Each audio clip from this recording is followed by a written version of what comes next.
তাড়াহুড়ো না করে সবাই একে একে এসে নিজের নিজের অর্থ জমা করো।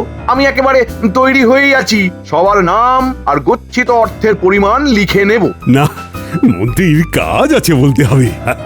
কেমন সুন্দরভাবে একটা নির্দিষ্ট পদ্ধতিতে কাজটা করছে।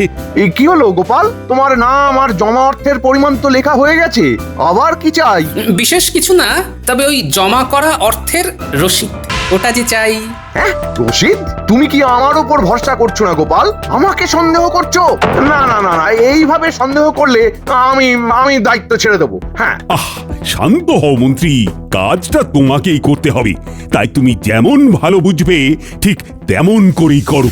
বুঝলাম। তাহলে মন্ত্রীমশাই বেশ কায়দা করে ব্যাপারটাকে গুলিয়ে দিলেন। কি ব্যাপার গিন্নি, আজ একেবারে কোমর বেঁধে ঘর গোছাতে শুরু করেছো? হ্যাঁ, কি করব বলো? ঘরেতে মানুষজন এসে যদি দেখে ঘর একেবারে এক হাঁটু হয়ে আছে, তবে কি ভালো লাগবে? মানুষজন? তা কাকে আবার ধরে বেঁধে ঘরে আনলে গিন্নি? ঘরে বেঁধে আনতে যাব কেন? মেয়ের বাড়িতে মা ভাই আসবে, তাদের আবার ধরাধরি করতে হবে নাকি? বলো কি গিন্নি, এক শাশুড়িতে হয় না শ্যালক দোসর?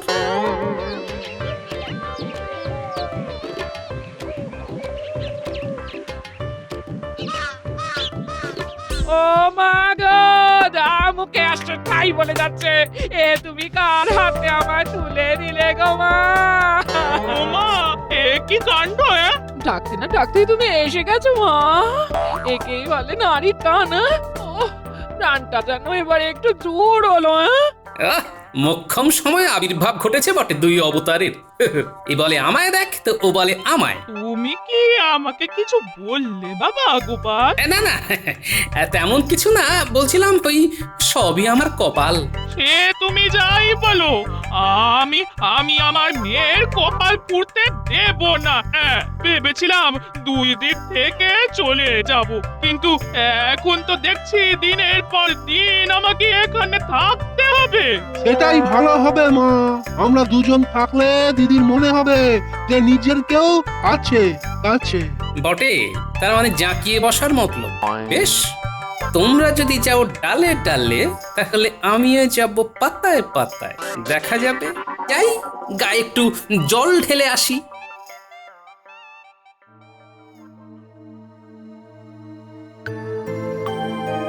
এইটাই তো আমি চাইছিলাম। এইবার তাহলে তোকে একা একা দুটো কাজের কথা বলতে পারবো আমি।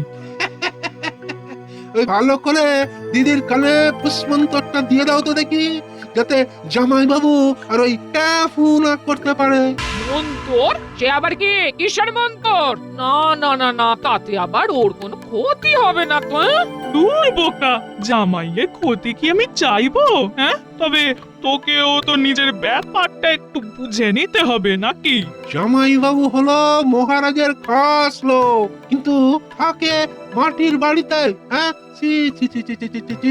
নিজের জন্য এখন থেকে গুছিয়ে না রাখলে পরে আরো ভুগতে হবে। তাই যেমন বলছি তেমনটা কর।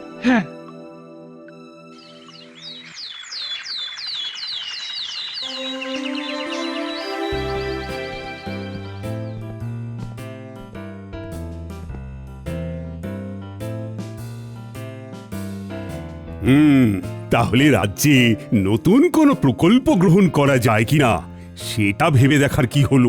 আমি বলি কি মহারাজ, একটা সমবায় বা তহবিল খোলা হোক, যেখানে সবাই নিজের অর্থ গচ্ছিত রাখতে পারবে, আর প্রয়োজনে সেখান থেকে সঞ্চিত অর্থ তুলতেও পারবে। পরিকল্পনাটা একটু অন্যরকম মনে হচ্ছে। হ্যাঁ মহারাজ, অন্যরকম তো বটেই। আর ওই সমবায়ে গচ্ছিত অর্থ বিভিন্ন উৎপাদনমূলক কাজে লাগানো হবে, রাজ্যের উন্নতি হবে, আর সেখান থেকে যে লাভ হবে সেই লাভের অংশ যারা অর্থ জমা করছে তারা পাবে। অর্থই অনর্থের মূল মহারাজ, তাই ব্যাপারটা একটু যাচাই করে নেবেন। না না, গোপাল যেমন বলল তাতে তো সব দিকটাই বজায় থাকছে, তাতে ক্ষতির কি আছে? আমার কিন্তু পরিকল্পনাটা মন্দ লাগেনি। তবে আপাতত আমার সভাসদের নিয়ে পরীক্ষামূলকভাবে এই সমবায় চলবে, আর সেটা দেখাশোনার ভার কিন্তু তাহলে তোমাকেই নিতে হবে মন্ত্রী। দেখে দেখে আর লোক পেলেন না মহারাজ? না মানে এইবারে মন্ত্রীমশাই একটা কাজের কাজ পেয়েছেন। আপনি যখন বলছেন মহারাজ, তখন সবার ভালোর কথা ভেবে না হয় এই দায়িত্বটাও আমাকেই নিতে হবে।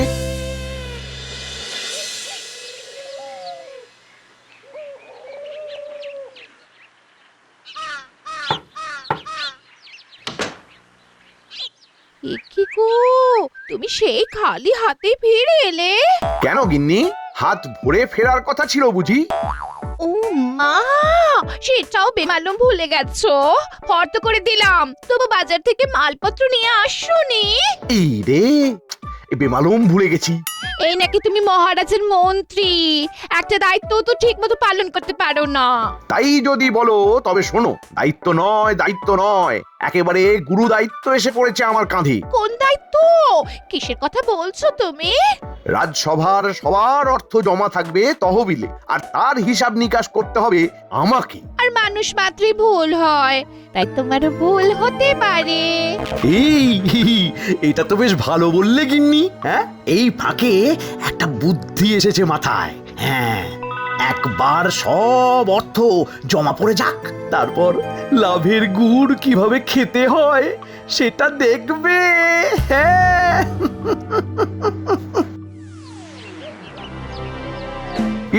তাড়াহুড়ো না করে সবাই একে একে এসে নিজের নিজের অর্থ জমা করো। আমি একেবারে তৈরি হয়েই আছি, সবার নাম আর গচ্ছিত অর্থের পরিমাণ লিখে নেব। না, মন্ত্রীর কাজ আছে বলতে হবে। কেমন সুন্দরভাবে একটা নির্দিষ্ট পদ্ধতিতে কাজটা করছে। কি হলো গোপাল, তোমার নাম আর জমা অর্থের পরিমাণ তো লেখা হয়ে গেছে, আবার কি চাই? বিশেষ কিছু না, তবে ওই জমা করা অর্থের রসিদ, ওটা যে চাই। হ্যাঁ, রশিদ? তুমি কি আমার উপর ভরসা করছো না গোপাল? আমাকে সন্দেহ করছো? না না না না, এইভাবে সন্দেহ করলে আমি দায়িত্ব ছেড়ে দেবো। হ্যাঁ, শান্ত হও মন্ত্রী, কাজটা তোমাকেই করতে হবে, তাই তুমি যেমন ভালো বুঝবে ঠিক তেমন করেই করো। বুঝলাম। তাহলে মন্ত্রীমশাই বেশ কায়দা করে ব্যাপারটাকে গুলিয়ে দিলেন। ঝামেলা বেড়ে গেল। ভালো রে ভালো। ওরে কিসের কি ভালো হলো যার জন্য অমন গজ গজ করছো? সে আর তুমি কি বুঝবে? চোরের হাত থেকে বাঁচাতে ডাকাতের হাতে মোহর দিয়ে এলাম। যাক, এবার না হয় মন্ত্রীমশাই লুটে পুটে খাক। তুমি আমাকে চোর বললে? হ্যাঁ, এইটা তুমি কি বললে? বাবা গোপাল, আমার মেয়েকে চোর বলা মানে আমাকে চোর বলা, আমার গোটা বংশকে চোর বলা। ও তাই ভাবি, আমার খালি খালি ওই চুরি করতে ইচ্ছা করে কেন? দেখছো না আমার কোনো দোষ নেই, সব দোষ কিন্তু এই জামাই বাবুর। হ্যাঁ, তিলকে তাল করার কায়দাটা তো ভালোই ধরেছেন। তা এতই যদি ছ্যাঁকা লাগছে, তখন এখান থেকে পাত্তারি গুটিয়ে সরে পড়লেই তো পারেন। ও মাগো, হ্যাঁ আমাদের কিনা ছেড়ে ছুড়ে চলে যেতে বলছে গো। বলছি তো, বলি মেঘে মেঘে বেলা তো নেহাত কম হলো না, এবার কাম ধান্দা কিছু করো, না হলে সরে পড়ো।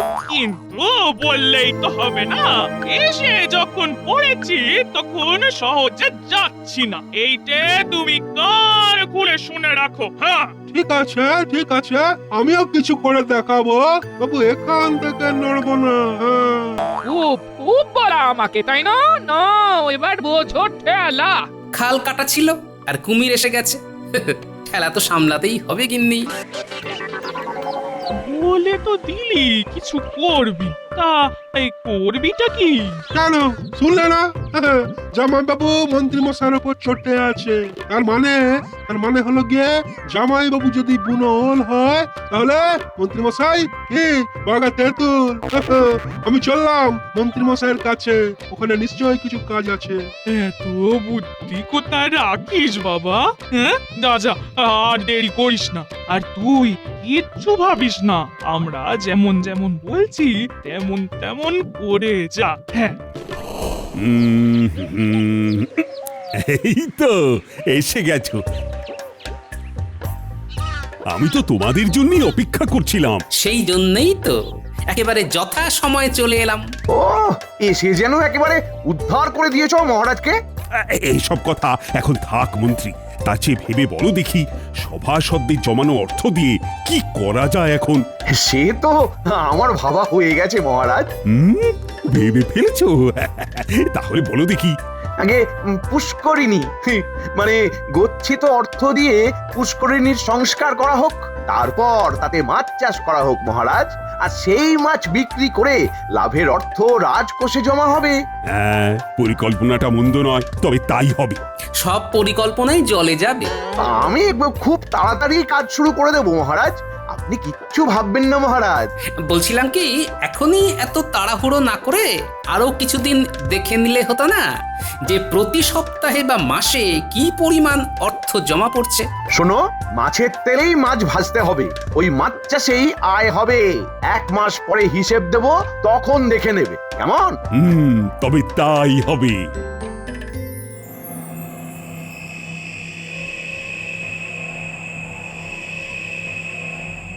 আহা, ভাবলাম বটা আর ঘটাকে ডেকে কাজ বুঝিয়ে দেব, কিন্তু সে দুটো তো দেখছি গ্রাম ছাড়া। ছে, আরে কাজের কাজটা এখন করাই কাকে দিয়ে?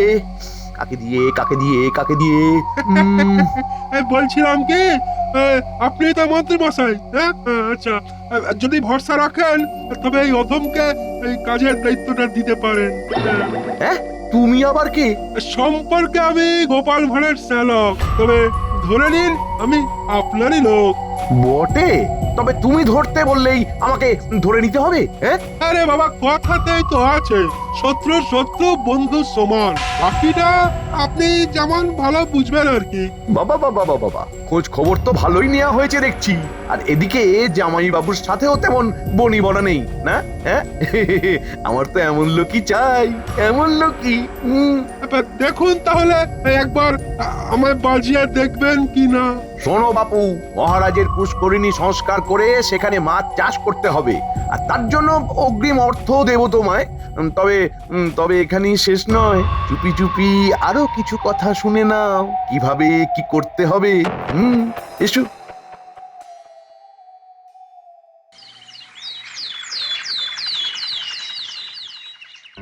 আহ, 1 মাস তো হয়ে গেল, এবার সমবায় তহবিলের খোঁজ খবর নেব, কিন্তু মন্ত্রীরই তো দেখা নেই। এই মন্ত্রীমশাই আসবেন কি করে? হিসেব তৈরি হয়নি বোধহয় এখনো। ও মা, সে কি দিনে দিনে জমেছে কত অর্থ, তবে কি আমাদের জমানোটাই ব্যর্থ? আমি শুধু ভাবছি ওই গচ্ছিত অর্থ বেড়ে বেড়ে কত হবে। লাভের অর্থ নেহাত কম হবে না মনে হচ্ছে।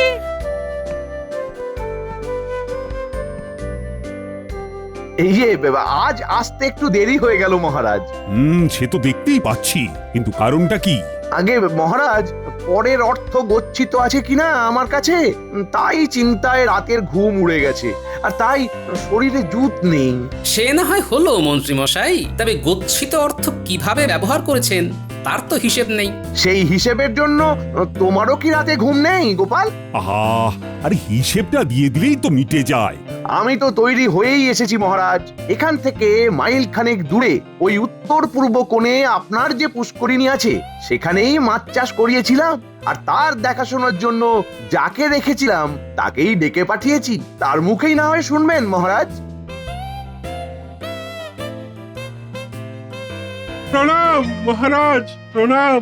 হ্যাঁ, মনে হচ্ছে মন্ত্রী মশাইয়ের বেশ ভরসার লোক তুমি। গোপালের মুখ বন্ধ করার মোক্ষম সুযোগ পেয়েছি, এবার এটাকে কাজে লাগাতে হবে। কি হলো মন্ত্রী, কিছু বলছো মনে হচ্ছে? আগে মহারাজ, সম্পর্কে ছেলেটি গোপালের শ্যালক, তাই ওকে নিয়ে ঠকবার ভয় নেই, আর কথার সাথে সাথে কাজেও বেশ চটপটে হবে বলে ওকেই দায়িত্ব দিয়েছিলাম। হ্যাঁ, বলো কি, তাই নাকি? তা কেমন কি দায়িত্ব সামলেছো শুনি? মহারাজ, যে অর্থ আমাকে দিয়েছিলেন মন্ত্রী মশাই, তা দিয়ে ছোট মাছ কিনে ওই পুষ্করিণীতে ছেড়েছিলাম, কিন্তু মাছগুলো চুরি হয়ে গেছে মহারাজ। এমন একটা যে কিছু হবে সেটাই আন্দাজ করছিলাম। হ্যাঁ, তাহলে এখন উপায়? আবার মাছের চারা কিনতে হবে, আর তাদের ওই ঝটপট বড় করার জন্য ভালো খাদ্য দিতে হবে। তার মানে আমাদের যা গচ্ছিত অর্থ সব মাছের সাথেই চুরি হয়ে গেছে। কপালং লিখন্তি কে খণ্ডাতং পারিং।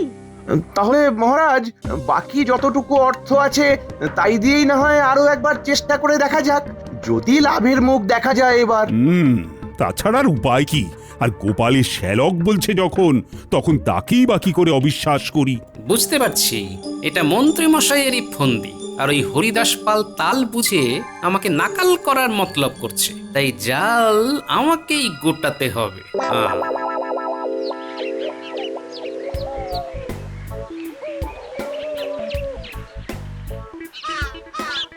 কই কেলে পচা, বাড়ি আছে নাকি? আরে গোপাল দাদা যে, তা হঠাৎ কি মনে করে? মনে আমি কেন করব? মনে তো করবে তুমি। আমি মনে করব? মনে করে বলো দেখি, মহারাজের পুষ্করিণী থেকে গত 1 মাসে মাছ চুরির ব্যাপারে কিছু জানো কি না?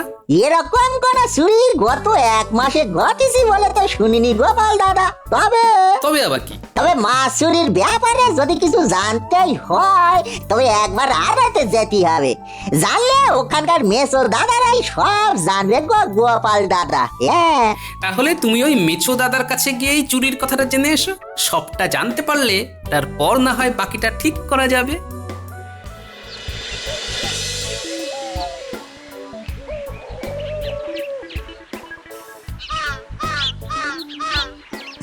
মাছের বাজারে তো ফাঁকা ফাঁকা লাগতেছে, কেমন আমদানি নেই বুঝি? থাকলে কি আর এইভাবে মাছির তাড়াই? হ্যাঁ, বাজার বড্ড মন্দা চলছে ভাই। কাছাকাছি নদী পুকুর থেকে মাছ তুলে আনলে তো সমস্যা মিটে যায়। সেই রকম বড় দাও তো মারতে পারছি না। তার মানে যা ভেবেছিলাম তাই। মহারাজের পুষ্করণী থেকে মাছ চুরি হলে এখানে খবর হয়ে যেত, তেমন কিছুই হয়নি কদিনে গো।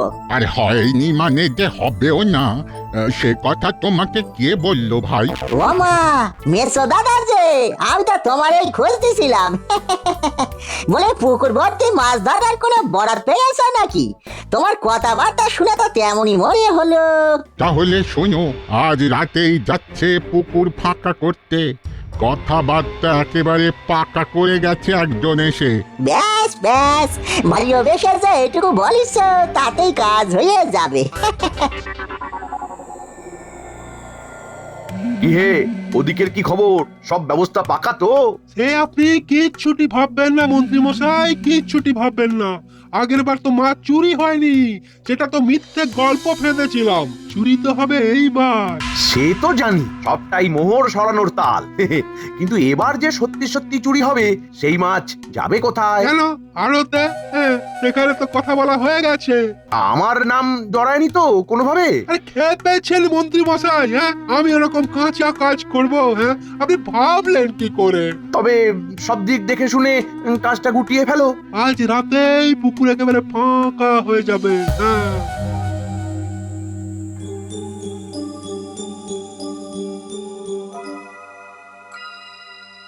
মহারাজ কি মাছ চুরি নিয়ে চিন্তায় পড়ে গেলেন? হ্যাঁ হ্যাঁ, তা চিন্তা একটু হচ্ছে বই কি। আর শুধু মাছ তো নয়, সঙ্গে গচ্ছিত অর্থ যে চলে গেল। কিন্তু আমি যদি বলি মাছ চুরি হয়নি, তবে হবে। হবে? কবে? আজ রাতেই হবে মহারাজ।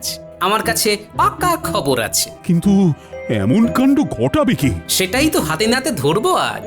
চাইলে আপনিও সঙ্গে যেতে পারেন। বেশ তো, আমি রাজি। তবে সঙ্গে সেনাপতিও যাবে। তেমন বুঝলে একেবারে বামাল ধরবো নাটের গুরুকে।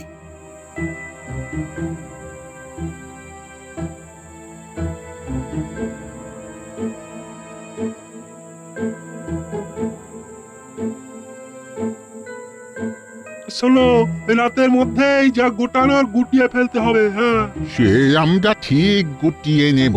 মাছ তো সব জালে পড়ার জন্য একেবারে তিরিং বিরিং করছে।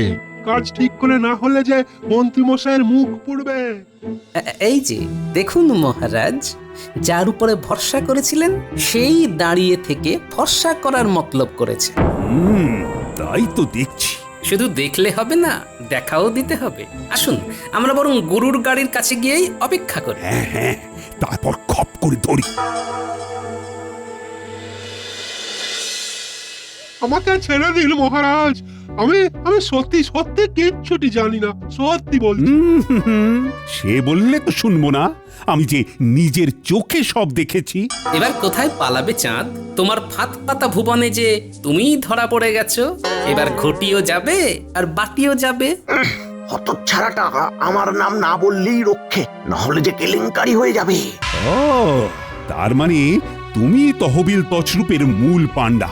না না না না না না, এর শাস্তি তো তোমাকে পেতেই হবে। শাস্তি যদি দিতেই হয় মহারাজ, তবে মন্ত্রী মশাইকে দিন। আমার ছেলে কোনো দোষ করেনি। আমার ছেলে মানুষ চিনতে ভুল করেছে। সব দোষ ওই মন্ত্রী মশাইয়ের। হ্যাঁ, আহ, ছেলের সাক্ষী মাও এসে হাজির। কিন্তু এখন কি আর শাক দিয়ে মাছ ঢাকা যাবে? এই মরেছে, কান টানতে যে মাথা এসে হাজির। এসব কি হচ্ছে কিছুই তো বুঝতে পারছি না। আমি বুঝিয়ে বলছি মহারাজ। আমার জামাই ওই বই করে বলেছিল আমার ছেলেকে যে মন্ত্রী মশাইয়ের ফাঁদে না পড়তে। তবু আমার ছেলে তো খুব সরল, সে মন্ত্রী মশাইয়ের পাল্লায় পড়েই গোলায় গেল একেবারে। হ্যাঁ হ্যাঁ, ওই মন্ত্রী মশাই যেমন বলেছিলেন আমি তো ঠিক তেমনই করেছি মহারাজ। তাহলে এই সব আসলে তোমার পরিকল্পনা মন্ত্রী? আমি না তো মহারাজ, মানে আমি তো কিছু জানতামই না, মানে আমি তো কিছু ভাবতেই পারছি না মহারাজ। এখন ভাজা মাছটি উল্টে খেতে জানি না বললে তো চলবে না। পরিষ্কার বোঝা যাচ্ছে সমবায়ের অর্থ তছরূপ করতে তুমি উস্কেছ গোপালের শ্যালককে। না হলে সে এত সাহস পায় কি করে? মনে হচ্ছে শাশুড়ি মায়ের কুঁচির কাজে গিন্নির ভাই পার পেয়ে যাবে এ যাত্রায়। তাই মন্ত্রী, তোমাকে সবার গচ্ছিত অর্থ তো ফেরত দিতেই হবে, সঙ্গে সুদও দিতে হবে নিজের ট্যাঁক থেকে। মহারাজ মহারাজ মহারাজ মহারাজ, এবারের মতো ছেড়ে দিন মহারাজ, এমন কাজ আর হবে না। সব বলে আর পার পাবে না। যা হলো ভালোই হলো, তবে আমার যে তেমন সুবিধে কিছু হলো না। মায়ে ছেলেতে যে খুঁটি গেড়ে বসে গেল, ওঠানো গেল না।